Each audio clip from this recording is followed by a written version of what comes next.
Presented by PM Recording Studio, Alamnagar, Madhepura.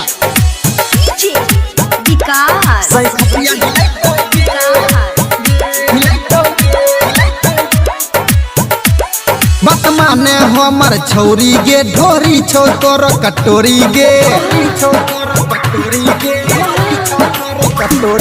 बात माने हमर छौरी गे ढोरी छौ तोर कटोरी गे एक दिन कोई नहीं कोई तोर जवानी जुठैतो गे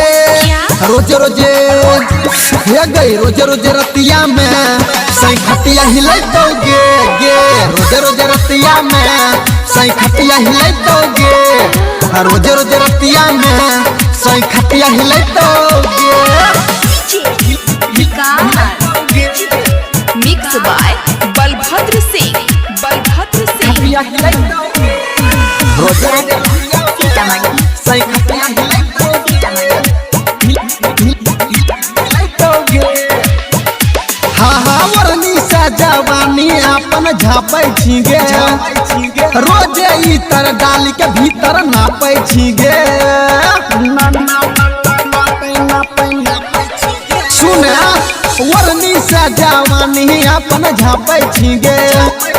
रोजे इतर डाली के भीतर नापै छीगे कतनो कर भी माना लब के लोसन लगैतो गे रोजे रोजे रोजे रोजे रतिया में सही खटिया हिलैतो गे रोजे रोजे रतिया में सही खटिया हिलैतो गे रोजे रोजे रतिया में सही खटिया हिलैतो Presented by PM Recording Studio, Alamnagar, Madhepura.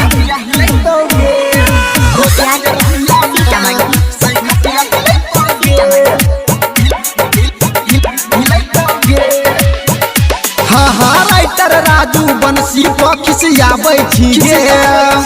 Parveen प्यारे लाल के खूब तरसाबै छीगे राइटर राजू बंसी खिसियाबै छीगे परवीन प्यारे लाल के खूब तरसाबै छीगे कैसे देतौ जवानी गुलशन साइज मिलैतो गे